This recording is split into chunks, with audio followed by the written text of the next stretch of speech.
자, 계속해서 위성 발사 실패로 체면국이었던 김정은 위원장, 자, 화성 18형을 선택한 배경과 의미를 전문가로부터 들어보겠습니다. 홍민 통일연구원 북한 연구실장 화상으로 연결합니다. 나와 계시죠? 예, 안녕하세요. 네, 안녕하세요, 실장님. 자, 어제 그제 세 차례 김여정 담화가 있었고요. 바로 행동에 나선 겁니다. 어제 고체 연료 ICBM을 발사한 이유를 어떻게 보고 계세요? 예, 다 아시다시피 이제 5월 예, 30일에 예. 군사 정찰 위성을 발사한 이후에 사실상 실패를 했고, 그랬죠. 소위 이제 그것을 내부적으로 당 전원회의를 통해서 시인을 하고 예, 거기에 예. 엄중한 문책을 시사했습니다. 네, 네. 그렇기 때문에 상당한 체면은 이제 국인 상태였고, 예. 시점상으로는 전승절을 앞두고 성과를 축적해오는 과정에 가장 정점을 찍어야 될 어떤 성과가 사실상 없는 상태였던 거죠. 이제 그런 그렇군요. 예. 측면에서 그 군사정찰 위성의 실패를 만회하고 전승절의 어떤 축포성 성과를 아, 그 보여줄 그 시점, 요 음, 시점에 맞는 무기, 그 무기가 이제 사실상 급을 볼 수 있는 거는 ICBM급으로 가야 되고 그것이 그렇군요. 기존에 통상적으로 쐈던 액체 연료보다는 가장 미국에게 위협적인 어떤 무기로 예. 대응용으로 갈 수 있는 고체 연료용 ICBM인 화성 18형을 선택했다 이렇게 볼 수 있을 것 같습니다. 알겠습니다. 그런데요, 이 고체연료 ICBM 지난 4월 13일 이제 최초 시험 발사에서 성공을 했고 석 달 만에 두 번째 시험 발사했는데 역시 성공한 것으로 보이잖아요. 완성 단계에 이르렀다라고 보면 되겠습니까? 예, 그렇게 보기에는 좀 이를 것 같습니다. 아, 그 예. 말씀은 뭐냐면, 지난 4월 13일과 동일하게 고각 발사 체계를 통해서 굉장히 긴 비행 시간을 보여주긴 했지만, 예. 실제 다 아시다시피 그것이 재진입 기술이라든가 아, 정상각도에서의 상마 기술이라든가 여러 가지를 다 증명하는 건 아니거든요. 예. 다만 좀 더 추진력을 갖춘 ICBM의 어떤 안정적인 추진체 역할, 이 부분 정도는 이제 확인이 됐지만, 예. 그것이 실제 정상 각도로 쏴졌을 때는 그 정상 각도가 그 재진입할 때, 대기권을 네. 재진입할 때 그 대기권에서의 어떤 상마 현상들을 어느 정도 감당을 하고 또 음, 그것이 실제 다탄두가 돼서 쪼개져 가지고 정확하게 목표물에 갖게 그 목표를 타격할 수 있는지에 대한 문제, 그리고 네. 정밀도 또 재진입 기술 이것은 여전히 계속 아직도 미궁으로 남아 있다. 그래서 이게 그렇군요. 증명되거나 단계가 더 높은 단계로 갔다. 이렇게 보기는 좀 네. 어려울 것 같습니다. 알겠습니다. 재진입 기술은 아직 확보하지 못한 것으로 보인다. 좀 더 넘어야 할 산이 많다라는 평가를 해주셨고요. 시기를 보겠습니다. 어제 나토 정상회의가 열리고 있는 상황에서 쏜 거예요. 그 시기로 봤을 때 나토 이 회의를 고려했다라고 보고 계십니까? 물론 이제 고려한 요소 중에 하나일 수는 있는데 네. 전적으로 그것만을 위해서 타이밍을 설정했다고 보기는 좀 어렵고요. 예.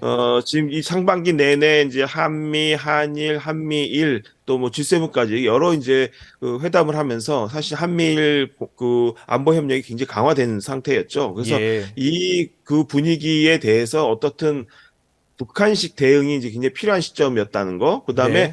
곧 전승절을 앞두고 있습니다. 7월 27일이 이제 북한이 소위 얘기하는 전승절 70주년이 해당되는 해입니다. 기념일이 있습니다. 그렇기 네. 때문에 북한 입장에서는 나토 회의도 일정 부분 고려됐겠지만 기본적으로 전승절, 그다음에 지금 아, 반미 주간입니다. 한 달 동안. 예. 그렇기 때문에 예. 가장 반미 항전 의식을 키우는 선전 활동이 가장 강화되는 시기죠. 그래서 그렇군요. 골고루 아마 대내외적인 요소들을 고려했을 때 이제 발사한 것으로 보여집니다. 네. 이번 한 달이 반미 주간이었군요. 알겠습니다. 자, 전승절도 언급을 했었고요. 대북 적대 정책을 멈출 때까지 계속하겠다. 추가 도발 이어질 것으로 보십니까? 예, 충분히 가능성이 높고요. 뭐 그럴 예고성 발언들은 이미 계속 있었습니다. 사실 이제 그 전승절 이후부터 그러니까 소위 이제 8월, 9월부터 한미의 그 연합훈련, 대규모 연합훈련이 또 예정돼 있습니다. 예. 물질 프리덤 쉴드라든가 또 대잠수함훈련이라든가 해상훈련들이 연달아 이제 개최될 예정이기 때문에 네. 이런 훈련에 일단 통상적으로 북한이 굉장히 강력하게 반응을 해왔거든요. 그리고 최근에 이제 전술핵을 배치하고 핵무기 고도화가 날이 갈수록 이제 가속화됨에 따라서 예. 소위 말해서 대남 대미 대적 행동 체계를 보다 핵무기를 통해서 더 직접적으로 한다라는 게 더 표명화된 지금 그 정책 노선이거든요. 그렇기 때문에 네. 아마 8, 9월에 굉장히 그 역대급 형식의 아마 음. 그 공세가 있을 가능성이 높고요. 도발이 있을 네. 가능성이 높고, 특히 이제 9월이면은 중러 간에 또 연합훈련이 있는데, 그 중러의 연합훈련이 주로 있는 기간에 북한이 더 과감한 도발을 한 적들이 많습니다. 그렇기 때문에 그렇군요. 향후 남은 기간에 상당히 많은 도발이 예상된다, 이렇게 볼 수 있을 것 같습니다. 알겠습니다. 몇 가지 좀 짧게 여쭤보고 싶은데 김여정 부부장이 그 담화에서 대한민국이라고 표현을 쓴 게 주목이 됐었는데 오늘 또 다시 남조선이라는 언급이 나왔습니다. 서로 다른 표현 어떻게 해석하고 계십니까? 예, 이제 김여정의 담화는 북미 간의 문제, 소위 이제 정찰기를 띄워서 북한을 감시하는 문제를 미국에게 문제 제기를 하기 위해서 오디언스가 미국입니다. 미국인 예. 상대이기 때문에 거기에 제3국인 한국이 끼어드는 거에 대한 문제를 제기하는 용도의 담화였기 때문에 예. 대한민국을 일부러 쿼트, 소위 이제 강조점을 둔 것은 아, 한국이 제3자라는 걸 강조하기 위한 용도가 상당히 컸다라고 보여지고요. 예. 이제 그럼에도 북한이 최근 한 2, 3년 동안 국가 대 국가 논리를 굉장히 강조해 왔기 때문에 그 대한민국을 강조한 곳이 그렇다고 해서 다시 남조선으로 돌아왔기 때문에 한국을 기존의 통일전선 논리로 계속 보는 건가? 이렇게 아. 보시지 않는 게 예. 보면 안 되고요. 예, 오히려 예. 북한은 지속적으로 계속 국가 대 국가 논리를 가져왔다. 음. 왜냐하면은 사실 같은 민족에게 핵을 겨누기는 어렵거든요. 그 논리적으로 충돌이 생기는데 오히려 이제 국가 대 국가 논리로 갔을 때는 적대하는 국가에게는 언제든지 핵을 사용할 수 있다는 논리가 가능해지거든요. 그래서 그렇군요. 향후 핵무기 고도화에 따라서 북한은 점점 더 국가 대 국가 논리를 더 강조할 것으로 보여집니다. 네, 알겠습니다. 앞으로 어떻게 또 주목을 발언을 하는지 좀 지켜봐야 될 것 같고요. 두 가지 여쭤볼게요. 이번에 그 발사 현장에 딸 주의 모습이 보이지 않은 게 좀 어떤 이유 때문인지 어떻게 보고 계시는지 궁금하고요. 그리고 앞서 제가 폴더블 폰 보여드렸잖아요. 그게 실제로 폴더블 폰으로 보이십니까? 아, 네네.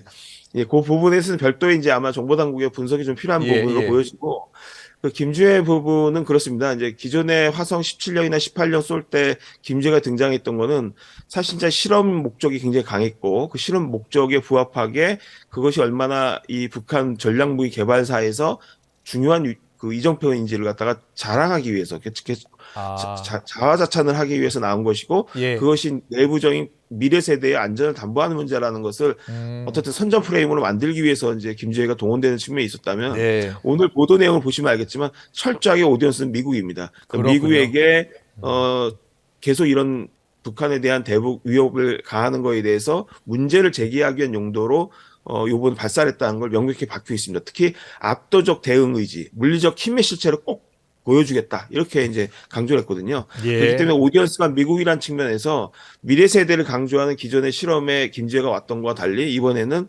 철저하게 좀 더 그 미국의 오디언스에 맞춰서 메시지에 좀 강조점을 두려고 했던 것이 아닌가 싶습니다. 알겠습니다. 7월, 8월, 9월에 더 큰 도발을 할 가능성이 높다라는 말씀 분석 들었습니다. 잘 들었습니다. 홍민 통일연구원 북한연구실장과 함께했습니다. 잘 들었습니다. 네, 감사합니다.